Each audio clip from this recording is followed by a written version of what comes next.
Hello, everybody, and welcome to Fortress Comic News, episode 335. I'm one of your hosts, Chris, alongside my co-host here, Mike. What's going on, Mike? Hey man, nothing. Just failing at Baldur's Gate 3. Well, I'm succeeding at Starfield. Yeah, nice.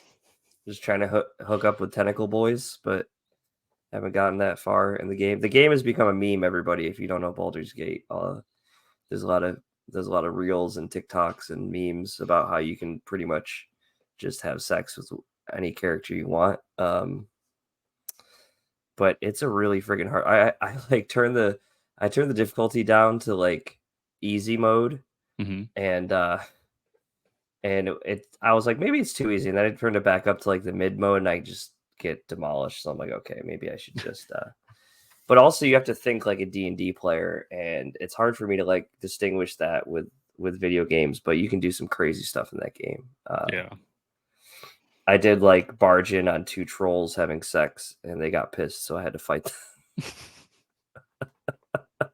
I kept going back like a couple days later, and it's like they're still going at it, and I'm like, okay, that's it. I'm just kicking down the door, and then they got really pissed, and I had to fight them.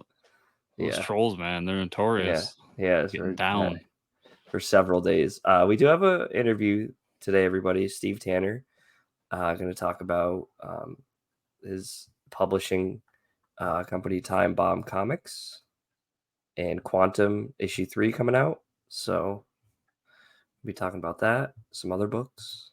Yeah. And what's British going on with you? For once. Yeah. Out of Birmingham. All I know about Birmingham is from the Peaky Blinders. So I'm sure it's not accurate at all to what it's actually like. Yeah.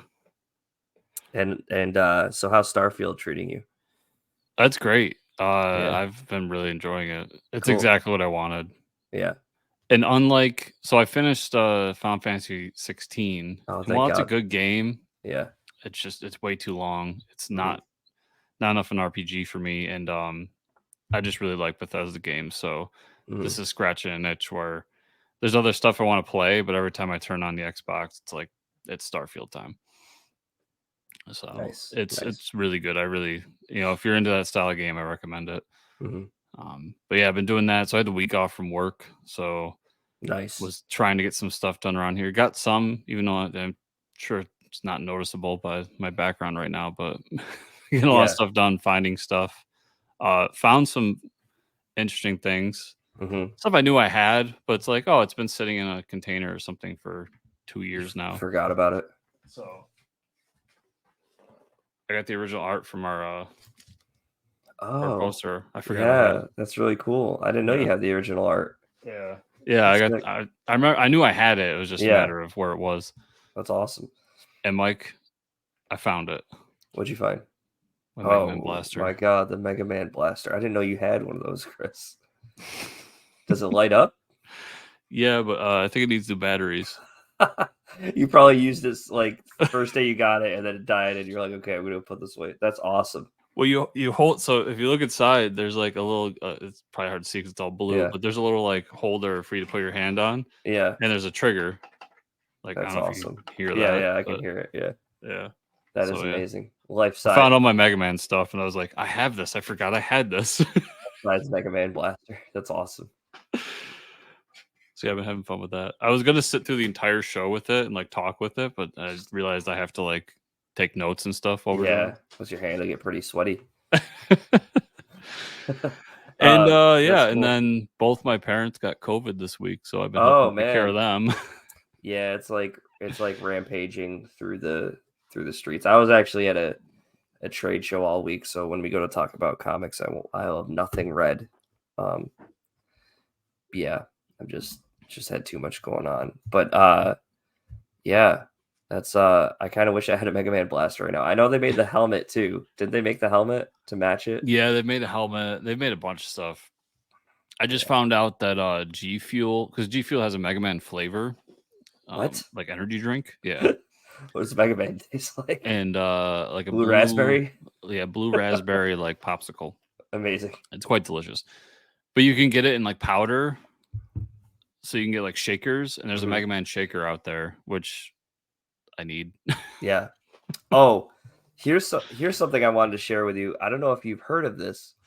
I was actually traveling for work, and we stopped at like a Barnes and Noble, and a coworker of mine picked up some. He went to the kids' graphic novel section to pick up some books for his kids, and there's a comic out there called Ham Helsing.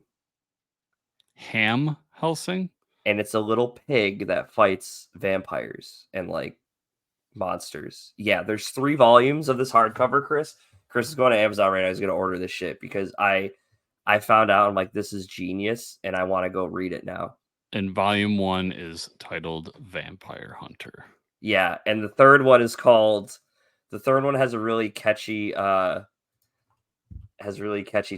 Ham Helsing volume. Oh, Raising the Stakes. Get it? Oh my god. Yeah, Chris. I'm sorry, everybody. I just ruined Chris's episode because he's gonna be like, look. I kept forgetting to talk to you about it because I went to a local bookstore and they had them, and I was like trying to show everybody. I'm like, this exists and nobody knows about Ham Helsing. Like, it's so cool, and the art is amazing. I'm sure you're looking at the art right now. Shout out to Rich Moyer, the creator of Ham Helsing, who will most likely be getting an email from me tonight. Yes, we gotta get him on the show and talk Ham Helsing because, and I'm actually like, they're hardcovers, Chris, and they're like really nice, and the art is like fantastic. Like, I can't get over it, how good it is. This is amazing. Okay, yeah, that's being put in the background. So sorry for that later. Sorry to just like derail the entire podcast, but like Ham Helsing is out there in the world, and more people need to know about it. That's what I've been holding on to for like the last week. I forgot to send you a picture of it too, because I was like, I saw that and I immediately was like, Chris, if he's not already, he needs to be reading this book. That's great. I got so excited because my coworker's like, yeah, there's like other volumes of this, and my kids have read it. And I was like, holy shit. How did I not know? I picked up some. So DC's doing manga with some Japanese, kind of like what Marvel's been doing. Yeah. And I don't think it got publicized very well because I don't remember reading about it. But I picked up the first 2 ones they put out. And to be fair, DC's done this in the past. They did that Justice League one years ago. Yeah. They've done the Bat manga like years and years and years ago. You can't find anymore. Yeah. Yeah, which I have all the volumes of now. Nice. I don't know if I told you that, but yeah, they did 2 new ones, and it's Superman and Batman, obviously. And I picked those up, and I started the Superman one. Yeah. And I'll probably talk more about it next week when I actually finish it. But what's very interesting, Mike, is it's a food manga. Oh. So it's literally just Superman like doing Eating? Superman stuff, and then he's like, "I'm hungry. Let's go get food." And he goes and he talks about food for the rest of the thing. That's actually hilarious. It's actually like really fun. So, but I only read like the first 3 stories in it. So next week when I finish it, I'll do a full review. I mean, when you think about it, Superman could literally go eat anywhere he wants in the world when he's done. Yeah. And like the first story is him being like as Clark Kent. And it's his lunch break at the Daily Planet. And he's like, I'll just go to Japan and get some ramen. Oh, my God. That's so awesome. It's great, man. It writes itself when you think about it. That's really cool. Yeah, but Ham Helsing, everybody. If you learn anything in this episode, Ham Helsing. Yeah. He's a cute little pig that fights vampires. I guess we'll just jump into the TV news. Max released their first trailer. You're probably wondering who's Max. Well, it used to be HBO Max. Now it's just Max. Released their first trailer for a new series spinning out of the Harley Quinn animated series titled Kiteman. Hell yeah. So we're running the trailer right now for those of you who aren't watching, but no release date was given. We know Kiteman is dating Poison Ivy in the Harley Quinn show. Do you think every time they say Kiteman, hell yeah, like Tom King gets a check in the mail? Was that a thing from his run? Oh yeah, that was from his Batman run, and Kiteman was always just like, hell yeah. Like that's hilarious. That came from Tom King. So yeah, we're gonna see some crazy villains, some crazy, disgusting I don't even know who some of these villains are, but and it looks like Harley Quinn shows up. Darkseid is there. He's gonna go to war with Darkseid, I guess. But yeah, Kiteman's a joke, if anybody didn't know that. And it's going to be a fun show. It's Yeah, I think it's gonna be fun. I like it, but what I wish they would like dive deeper into just like the shitty villain part of it. Because like Yeah. it's gonna be funny him fighting Darkseid and everything, and I'm gonna watch the hell out of this. Like Oh I yeah. haven't watched much of Harley Quinn. It's good, but never Right. really caught me. But this I kind of wish like, I mean, just to use our standard example, like if just he was fighting Codpiece or something, like Hmm. name shitty villain here, Right. and that was the thing. I think that'd be better. But maybe that's season 2. Maybe they're just trying to get off the ground. But I do think it looks funny.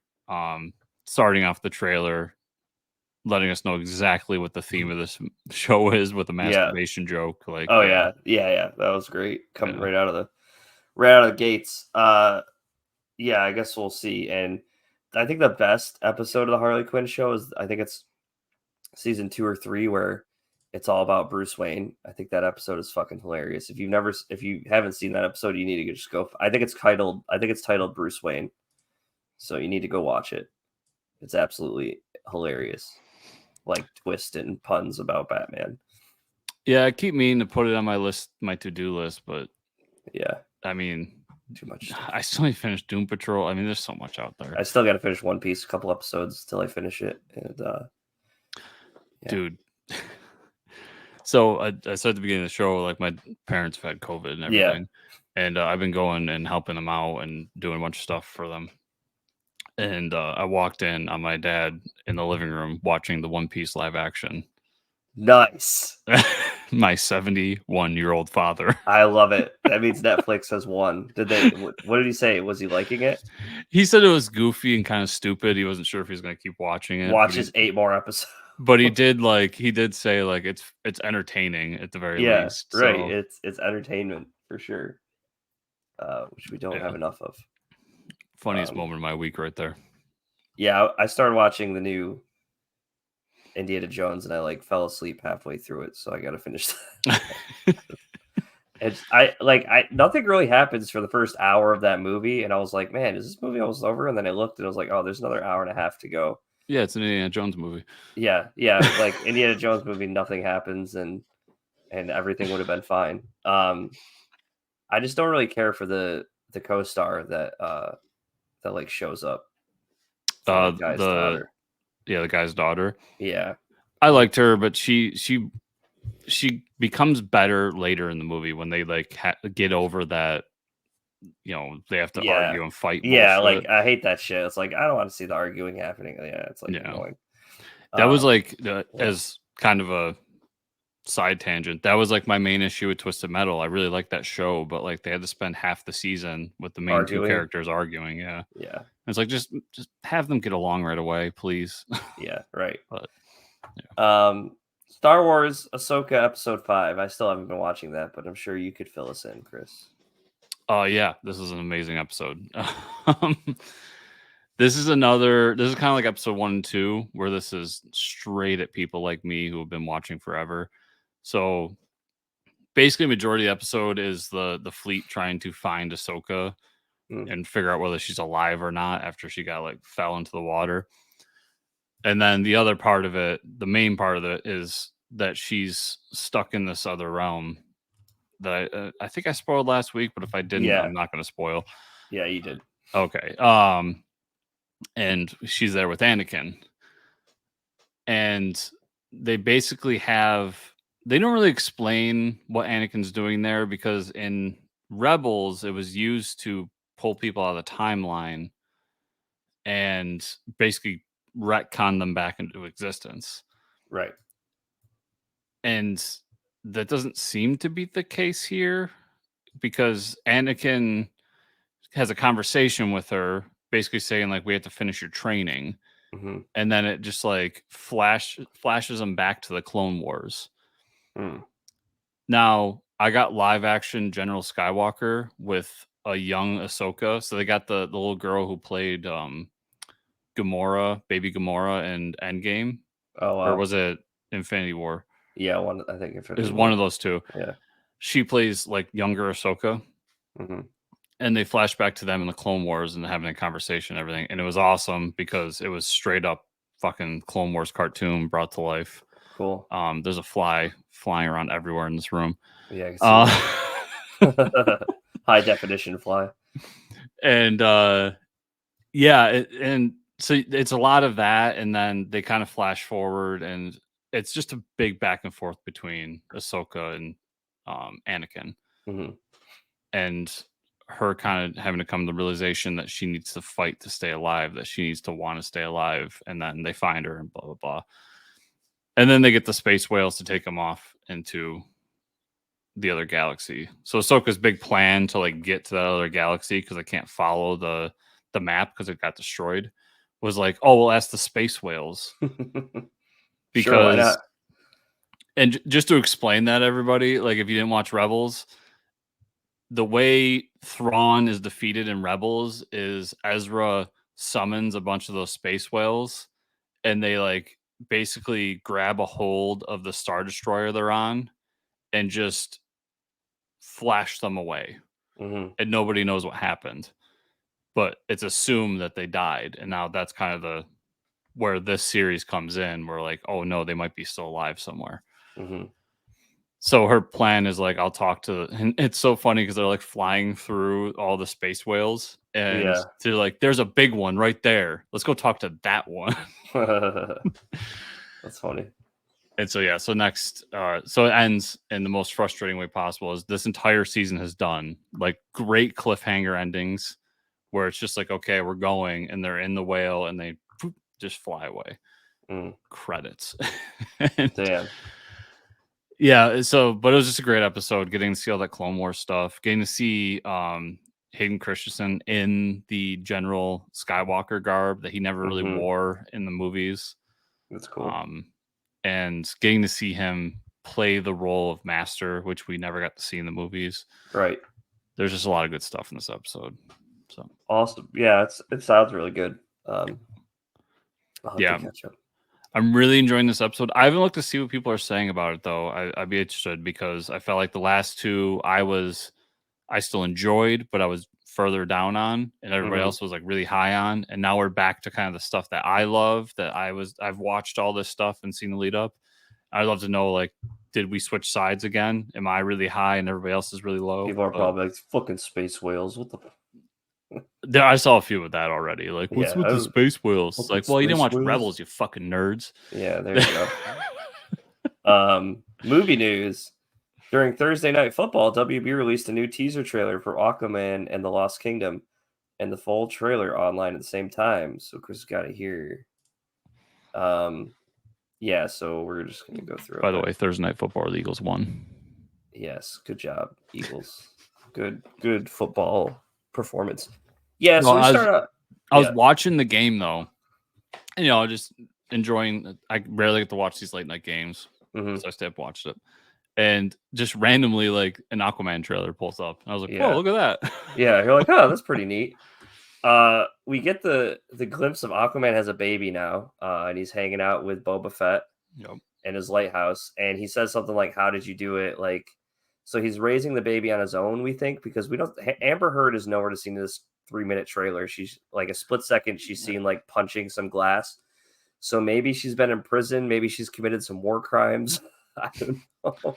Maybe she shit on Aquaman's bed. Now he's maybe. Yeah, we can find out. I have a feeling she dies real quick in this movie. Yeah, she's in Aqua jail until she dies. But yeah, Black Manta is the main villain from what we've seen. He's trying to kill all of Aquaman's family, and Aquaman needs help, so he goes to his family. He finds Orm, the Ocean Master, and has to team up. So it's like a brotherly companion story, which it actually works. I think the trailer was very surprising. Yeah, I mean, that dynamic works in the comics too. Yeah. So it's nothing really new, but I'll be interested to see where this movie goes. This will probably be one I'll go back to the theaters for, just because it's Aquaman, and I have to, when you know how it is. When one of your favorite characters is big movie, you gotta go see it. Yeah. And I like the idea we're dealing with the Seven Kingdoms. We're dealing with the different tridents. we're dealing with, water magic and shit. So Yeah, I think that's cool. there's a lot of cool stuff here and cool stories to take from. So I, I think the secret is, Mike, for me to go in with low expectations. So that's what I'm doing. I'm not getting excited. I think it Yeah. looks good, like cinematically. We'll just see whether the story really holds up. I do that with every movie now, just very low. Yeah, that's what I need to do. I should go with the lowest of expectations and just be happy. Yeah. But yeah, That way you get like one scene. December 20th is the release date, everybody. You get that one scene that's like, wow, that was really cool, and that like makes the movie for you. this right here makes me so happy. Read where it This all is began. New 52, right? Yeah. Well, this is something that DC does way better than Marvel, because Marvel doesn't do it. Yeah. Is to say, like, listen, these things came from somewhere. They Mm-hmm. came from Now, let me just. I think personally, they're using these three because that's where they're stealing. Like, they're taking the story from, because Right. these are the Jeff Johns Aquaman books. Mm-hmm. But at least they're saying read where it all began. Go to a comic shop. Yes. Yeah, it does say that. Yeah, that's funny. Go to a comic shop, bookstore, or visit dc.com/Aquaman. Amazon is nowhere to be found in that statement. Yes. So I love that. kudos to DC. This is awesome. Any Yeah. criticisms I have, this is like the best thing you can do. Yeah. You got these big movies, whether they're successful or not doesn't matter in this case. But to say, if somebody did enjoy it, like, listen, these came from this. You can find them at these places. Mm-hmm. Your local comic shop being number one, everybody. So go there and check it out and see if this is something you also enjoy. Like, do you love these characters that much? That makes me happy above everything else in that Yeah, trailer, and and I love that DC's doing it. as much as these like people shit on the New 52, they really pulled a lot for cinematic stuff from the New 52. Yeah, I still want to do a New 52 retrospective with some people, because I know a few people in this space, including both of us, who really got into DC heavily during New 52. And I think it gets shit on a lot by longtime fans, but they don't understand how it brought in people who were either not interested in DC Comics, or were like I just read Batman before that. I didn't read Yeah, anything right. else. You had Jeff Lemire writing Animal Man, everybody. Think about that for The a book second. is so good, dude. New 52, yeah, New 52 is great. Like, You everybody had can shit on it and shit on me for liking it, but it was so good. There's so you many had good things. you had oh my god, Scott Snyder writing Swamp Thing. Yeah, Like what? dude, I like that OMAC book that they were putting out. It only lasted like 8 OMAC. issues, but that was good. Yeah. Animal I like Man. they had they came out of the swinging with a Dial H book. That Yeah, book was awesome. yeah, I know. But I didn't read that one, but I know you really liked it. The Action Comics run with Grant Morrison was really good. Yeah, they had such a crazy slate of writers. That was sick. Yeah, I'm forgetting. That's where that Earth 2 book we love so much comes from too. Oh yeah, Earth 2. Yep. Yeah, so let's see. That series is really good. There were some flops so you in had there. Wonder Woman. Continue the Green Lantern stuff, but that was kind of a continuation. Yeah. Sorry, I'm going through some of the books, seeing if there's something. I mean, you had Scott Snyder Batman with Greg Capullo. Dude, that Forever Evil event. Mm-hmm. That was a good event. 4 issues. It's a simple story, but and they had all the villains, all the villain covers where they were like holographic. That was so cool. Yeah, Multiversity happened during that. Yep. Dude, there's a lot of good. And then Mike's favorite Batman Eternal happened. Yeah, we don't talk about that book. We do not talk about Batman Eternal, folks. The Justice League book was good. It's been better, but it was good. I'm still collecting. I have like a couple more issues of that to have the full run. Dude, they did a Men of War book. Do you remember that? Oh yeah, wow. That must have got a low and print run. All-Star Western came back for it. Dude, yeah, New 52 was great. Western. Yeah. They were Everybody just like, give try props. everything. New 52 was awesome. Yeah. Yep. All those obscure books that I didn't even look at. I got to go back and read those. Yeah. Comic book news. Marvel has been teasing the death of the Moon Knight for months now. Oh, and with issue 30 this winter, it looks like it's finally happening. In January, we'll be getting a new Moon Knight series with a new #1 titled Vengeance of the Moon Knight. This new series will be written by Jed McKay and the art by Alessandro Capuccio, the same team working currently on the series. It's said to be a continuation of what they have been working on, and we'll see of the rise of the new Fist of Khonshu. So they just want to sell more Moon Knight, is what they're telling me. Yeah, it's funny because I had a long conversation with somebody about how they were mad that he was dying, and I won't name names, but David Finch cover though, holy shit! Sorry everybody, he pulled up the cover. I was like, that's not a Alessandro cover; it's a David Finch cover. Who was doing Batman: The Dark Knight New 52 series, which was really good. Anyways, sorry.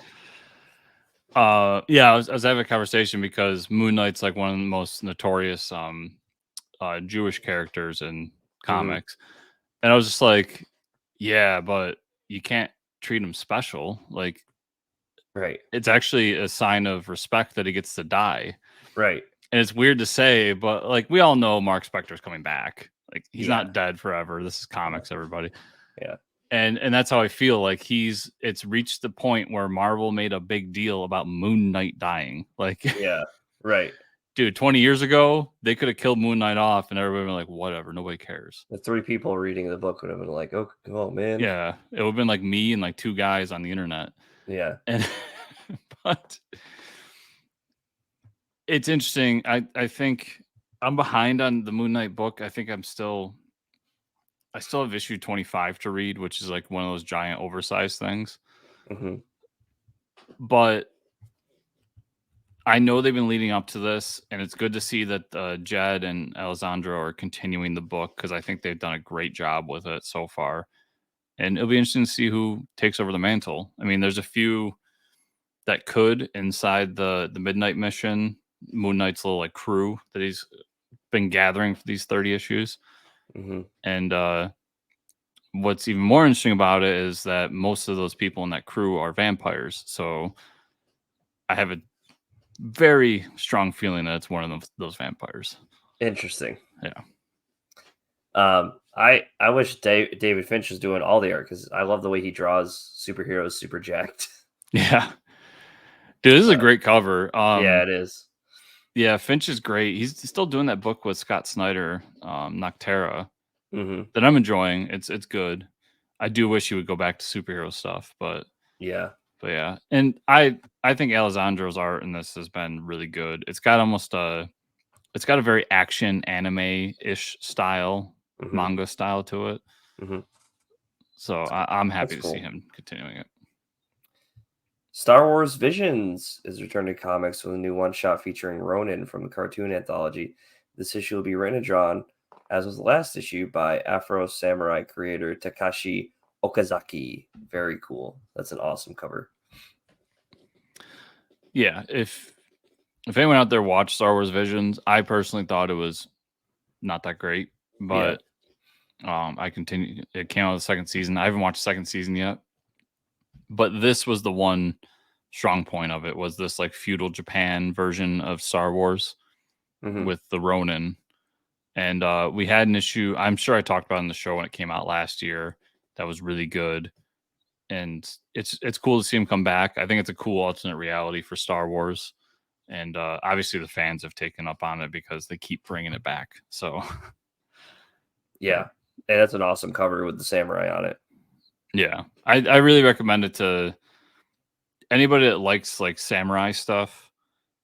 Even if you're not a big Star Wars fan, it's a samurai. I mean, Star Wars was already heavily based on samurai stuff. Yeah, but this is like straight up Japanese samurai anime. Just they added lightsabers in.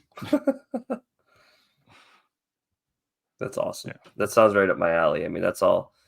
I mean, that would get me more into it. So maybe I should check this out. Yeah, and if you want to check it out for quote unquote free, because I know you have Disney Plus. And if out there, if you have Disney Plus, it's like a 10-15 minute short. It's not a super long thing you gotta get into. Oh, okay. So you can watch that, and if that piques your interest, there's comics now. So cool. Yeah. Charles Soule announced his next comic, Image Comics, with artist Alberto Jimenez Albuquerque, called The Blood Dozen. 6-issue series said to be about a group of astronauts that are tasked with a heist to get a group of vampires out of a prison that orbits the sun. interesting. The art looks really cool. It sounds like an interesting premise. I guess we'll see. When I read this, so first I love Charles Soule, and I love this because this is part of his universe he's creating. Yeah, because it has that little thing there. Yeah, it's like horror-ish kind of side things. And I forget what the other book's called, but I'm really enjoying that, even though I'm like 2 issues behind. But the first thing I thought is like, how did no one think of this before? Like, I've never heard of a vampire prison orbiting the sun. Sounds awesome. I mean, where else would you put them, right? Yeah, it's like the perfect place to put them, because what are they gonna do? Yeah, can't get out. Yeah, I'll be picking this one up. This sounds like a lot of fun, and of course, vampires. Writer I really like. It's definitely a home run for me. Yeah, it looks really cool. Yeah. This week, Bill Willingham took to Twitter to made big waves by publicizing his beef with DC Comics. Very little was released about his actual issue between Willingham and DC, but he did go on to claim he's placing his comic series Fables in public domain. For those that don't know, public domain characters are free to use by people that create new content using them. Cthulhu is in public domain, and this is why you see multiple comic creators on Kickstarter using this character. Wizard of Oz is in public domain.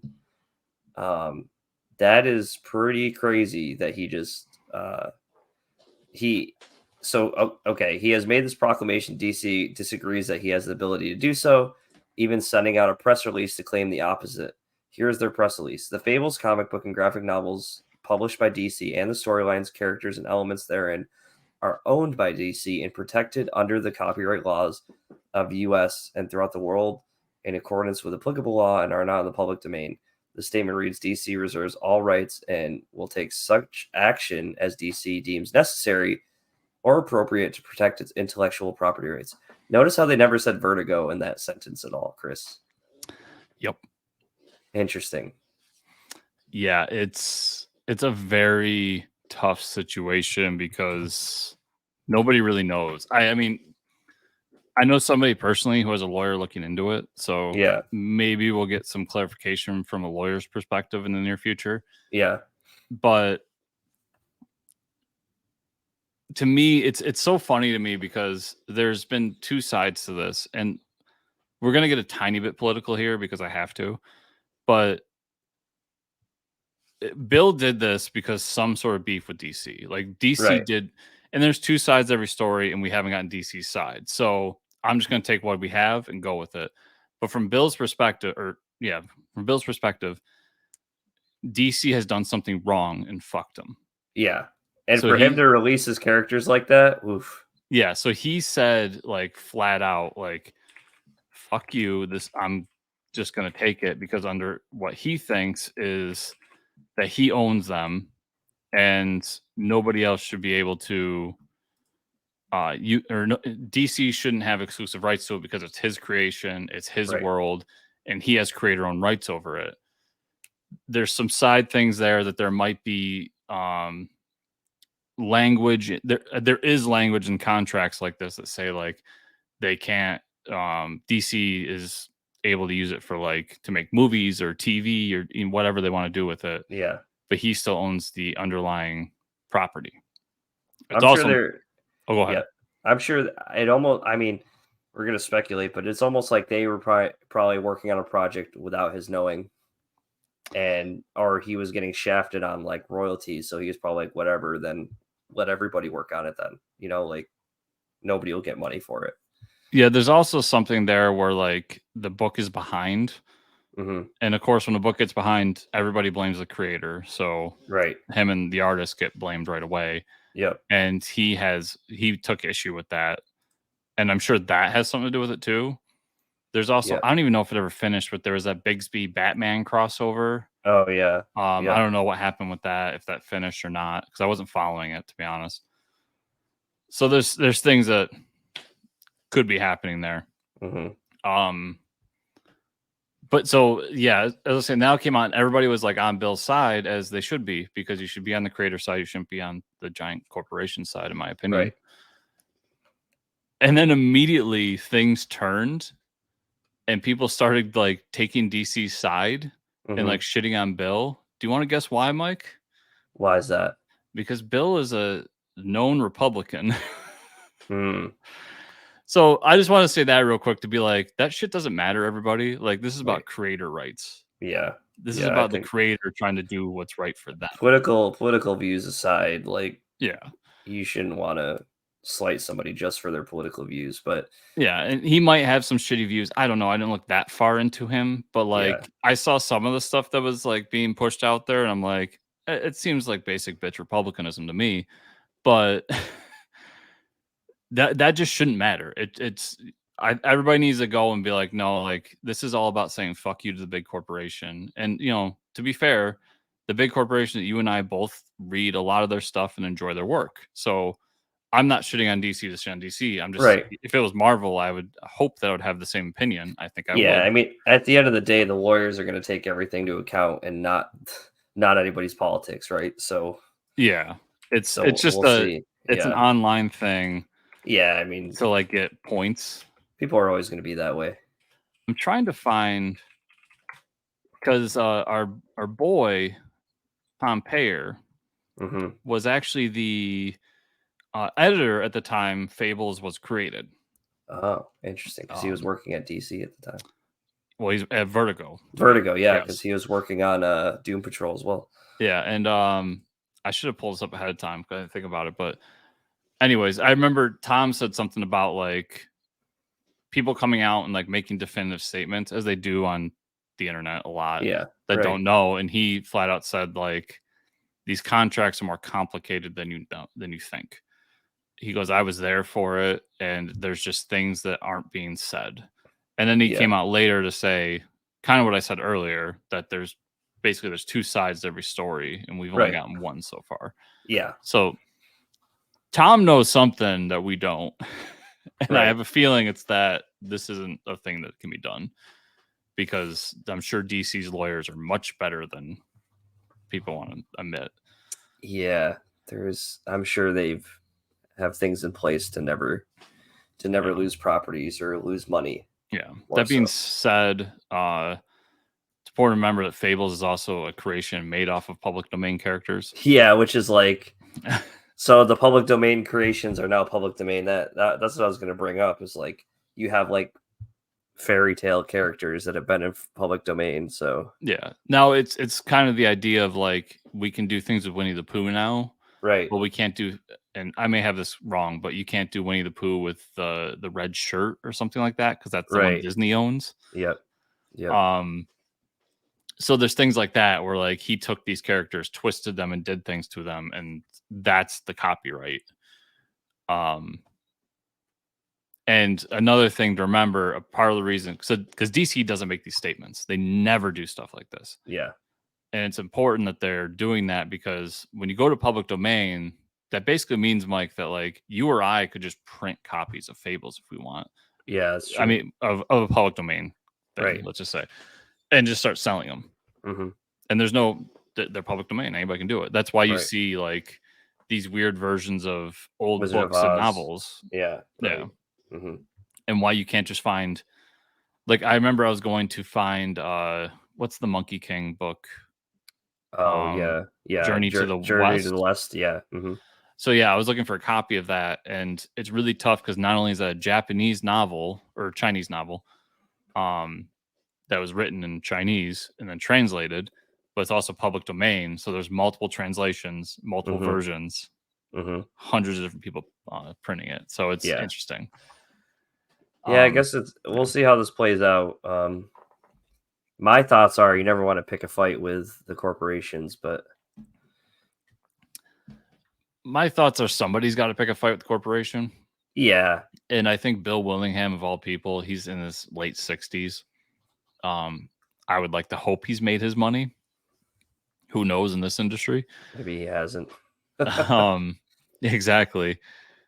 But if he has, and he has like legs to stand on without having to work with DC again, maybe he's the guy to say. I mean, he's not the first, but he's the Right. guy to say now, like, no, this is fucking bullshit, and we need to fix this. This isn't right. And this is what we got to do. Maybe we'll see. We'll see how it works out. I'm sure it'll be a topic of conversation for next couple months, on and off. Yeah. Yeah, we'll wait and see what happens. Interesting developments either way. Let's talk about what we read this week. I read one book, Chris. It was a Kickstarter book. Oh. And instead of Lord of the Rings, it's a spoof. I don't know if you backed this one. It's called Lords on the Piss. No. Sounds familiar, though. It's hilarious. So, like, it's a fantasy novel, but instead of the ring, there's a ring involved. But this ring, when you put it on, it's cursed to give you like unending sobriety. So it's like all the adventurers are getting trashed in the bar, and then he puts the ring on, and then he can't get drunk, so he needs to like go on a quest to get the ring removed from him. And then obviously the wizard that's going to help them is working in a strip club, so they go to the strip club and find a wizard to help them. That's kind of like how the adventure starts, and it's only the first issue, but it was hilarious. There's a lot of characters that are pretty much the same as Lord of the Rings characters. So yeah, it was a lot of fun. So it's a Lord of the Rings spoof, basically. Yeah. Where he needs to get the ring off because he wants to get drunk. It's pretty awesome. And Pippin is in it. Like they call him Pip, but he's like this little gnome, and he's always hammered, and he calls people bitch all the time. He's like, "What's up, bitch?" It's just really funny. Yeah, that's great. And then there's like this scene where I think it's Pippin or somebody shows up. One of like the Hobbit characters. They come in, and he's like completely like lost his mind, and they're like, "What happened?" They're like, "Oh, like the stoners came to town," and there's like this group of like mushroom wearing people that like do a bunch, like smoke a shit ton of weed, and like if you smoke with them, you like lose your mind, and they like show up in the town. It's like hilarious. Yeah, it's a lot of fun. That sounds great. Yeah. But that's it. That's all I had this week. All right. I got quite a bit. So I got a few from last week. I also have a Kickstarter book. I got Falling Stars. Nice. This is from Marcus Jimenez and Frank White. Frank White, who I'm a big fan of on Kickstarter. Basically, it's a space opera-ish kind of thing, where we've got this group of elite soldiers, and a princess has been kidnapped, so they're tasked with coming to find her. Only to find out that she doesn't want to be saved, Mike. Oh, okay. And she also has some weird power that nobody knew about. So it was an interesting start to a story. I thought they didn't do enough in the first issue. They should have expanded it more. So not the greatest first issue, but I like the art. It's all in black and white too, I like a good black and white book every so often. I think this book would have been better suited with color, but okay. I understand where the creative decisions come from. But I will probably, if they do an issue 2, I'll probably check it out. But yeah, cool, good stuff. And then stuff from last week, I had Shazam #3 that was really good. Basically, it was interesting because I can't remember if you talked about this book or not.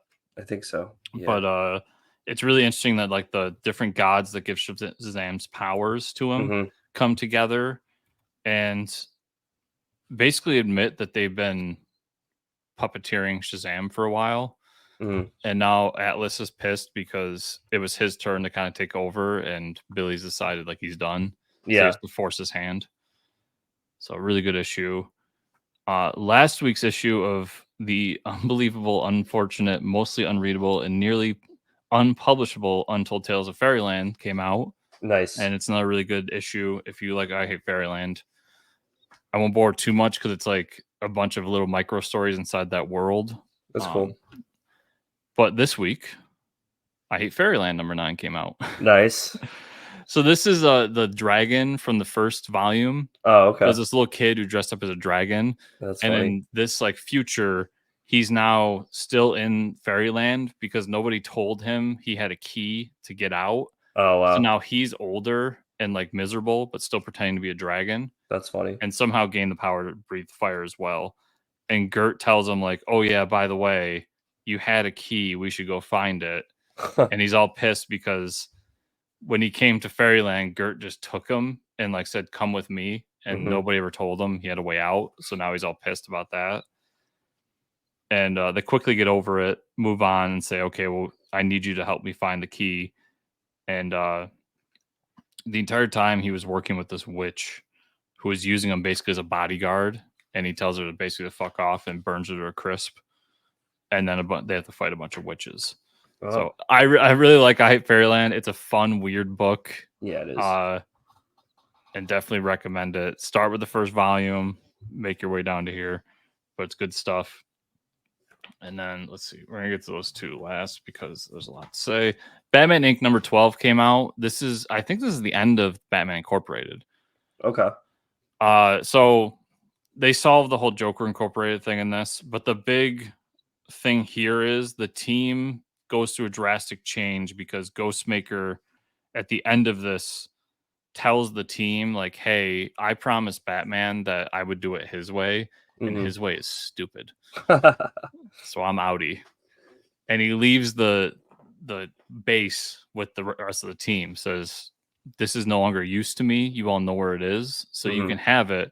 It's just my only stipulation is that nobody comes after me. Everybody just leaves me alone. And then like a few members leave, a bunch stay, and we got a new Batman Inc. team. But it says at the end for now, I think was that way they put it. Okay. So my feeling is that the book is over. Maybe we'll get a relaunch at some point. I'll say all in all, 12 issues. I enjoyed Batman Incorporated. It was not the best. Okay. But it was an enjoyable book. And I like the idea of the Joker Inc. I just wish they did more with it. It was just a 6-issue kind of thing. And it was one stunt instead of like it being, it would have been cooler as a way to build out the different Batmen and give them their own Joker, which it kind of did, but it also killed a lot of them real quick. So Avengers Inc. number 1 came out. Oh yeah, I did see that came out. This is a me-ass book. Is it? So it's Al Ewing and Leonard Kirk doing the art. And it's the Wasp going to the Raft, which is the maximum security prison for Marvel, and finding that a bunch of supervillains had been killed. They've been shot in the head, and nobody knows why. So this book quickly turns into a detective book. That's awesome. And it's all about like, how did someone break into the raft and how did somebody kill them? And then right in the middle of it, as they're trying to figure out, because the wound in the forehead isn't a bullet wound, so they're trying to figure out what it is. All the villains wake up and are alive again, but they still have this wound in their forehead. So now it's a matter of like, what the fuck happened? Something mystical is going on. And one of them, who is supposed to be Whirlwind, wakes up with red eyes and the hole is glowing red, kind of like Vision. Okay. Yep. Although they don't openly say it in this, I get the feeling that's what they're going for. And they end up meeting with Luke Cage and talking, and they decide like they're going to be the Avengers underneath the Avengers team, and they're going to investigate these weird occurrences and everything. So it's a superhero detective book, which is right up my alley, obviously. Yeah. And then there's an epilogue that somehow Black Ant and an old version of Hank Pym are working on something together. So there's some sort of like thing in the background happening as well. So if you like detective stuff and you're a superhero fan, it's written by Al Ewing, who's a great writer. I really, really like this first issue and would highly recommend it to people that have that same kind of proclivity for stuff. It's definitely not going to be for everybody, though. I'll say that. Yeah, it sounds a lot like Danger. I can't remember Danger something, the DC book by Tom King, where it's Danger Room. I don't know if it's Danger Room. Oh no, Human Target. Is it Human Target?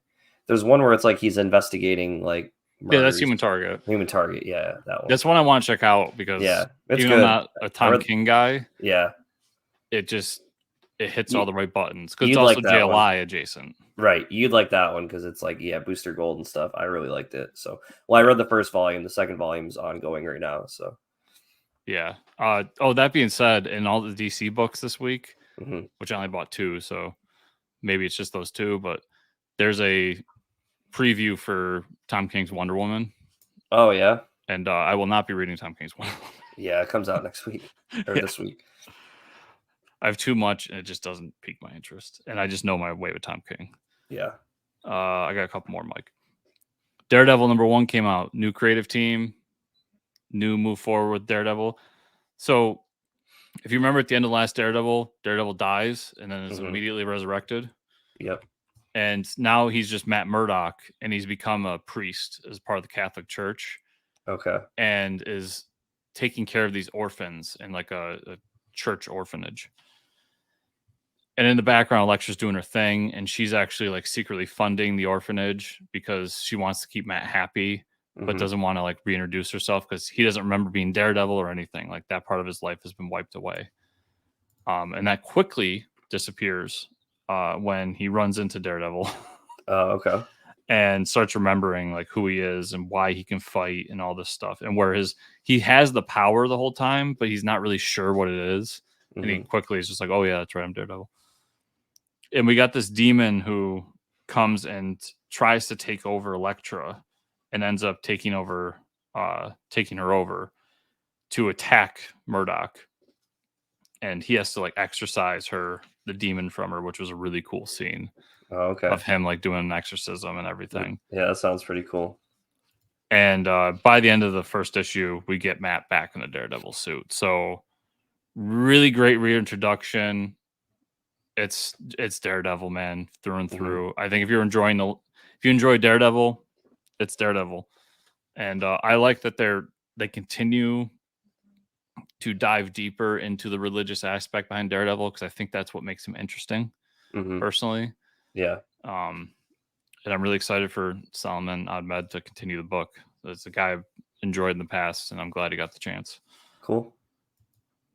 Batman, Gargoyle of Gotham. Yeah, I thought about checking that out. I was going to wait to see what you said. It's good. I think you're going to have an issue with the art. Okay. It's not quite... who's that guy you hate? Jai Lee. Yeah, it's not quite Jai Lee. Okay. But the faces are very Jai Lee. Oh, no. I think it's way better than Jai Lee, personally, and I do like Jai Lee. But we got... So it's Batman kind of early in his career. We're within the first couple of years. And we're introduced to this new villain, at least new to me, who's drawn to be black and white. And he's like obsessed with these cartoons, these old black and white cartoons. So all of his crimes are based on that cartoon series. Interesting. And I forget what the cartoon's called, but it has like a crying baby in it. So like every time you see him, he's crying. Oh. Weird. It's a weird choice, but it kind of works. And what I liked about this is that throughout it, there's these murders happening. They're connected to this villain. So there's a lot of Detective Batman stuff. Okay. And then throughout it, we learn that he has this plan to basically kill Bruce Wayne, that Batman does, to get rid of that persona. And that was kind of the whole premise of the book, was like, there's no more Bruce Wayne. He's Batman full time. And by the end of the issue, we kind of get a glimpse that he might be doing that in the next few issues. I think it's good. Is it the best Batman I've ever read? No. I'll continue it, but I don't know if I would recommend it personally. Yeah. Okay. Cool. And then to continue, so it's funny because there's the regular Batman book I'm not reading right now because of the crossover, and I think you're in the same boat, right? Yeah. I'll probably pick up the main Batman book, but other than that, I'm not reading the crossover event. I'm literally picking it up just so I have the issues in my long box. That's it. Yeah. Like, I'm not reading. Yeah. Because I read that one issue and I'm like, I don't want to do this. But in that absence, I've like gained like 8 other Batman books. And one of them is Batman and Robin #1. Yeah. Which is Joshua Williamson. Yep. This obviously takes place at the same time what's going on in the regular Batman book, because it's mentioned that like that's happening. But it's funny because like Bruce and Damian get like a townhouse in Gotham, and like that's their new home, and they're gonna live together. And but they have it set up so like it's very secure, and then all the Batman stuff is there, so they can still access everything.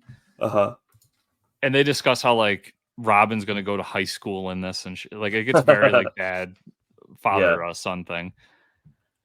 And they get to fight Killer Orca in this, and that's cool. Killer Croc, and a Yep. few other like kind of B-list villains, which was fun. Once again, it was a good start. It's not the greatest, but I'll give Joshua Williamson a few issues before I drop him. I thought the goofiest part of the whole thing was that Robin now has his own Robin mobile. Oh boy. Yeah. Oh wow. But the art's really cool. If you check out the art, I think you'll really like it. It's very like it's a little jarring in some of the like the slower moments where they're just sitting around talking at a table. But when the action sequences hit, man, like the artist kills it. It's very fast paced art, very like involved. Cool. So yeah, it's a lot of Batman this week. Oh yeah, more of you than me. That's weird. And there's another Black Label Batman book coming out, and I just ordered the new Jason Aaron Batman book. So like, there's a lot of Batman in my near future. There's a lot of Batman coming up, which is good. Yep. Comics are good when there's good Batman out there. Oh yeah. But Mike, that's everything I read this week. Where can people find you on the internet? You can find me at Fortress Ricker on Twitter and/or X. Where can they find you and/or the show? You can find me at Fortress Chris on pretty much everything, including Twitter/X, whatever we're calling it these days. Yep. And you can find the show at Fortress Comics _ on Twitter, also at FortressComicNews.com.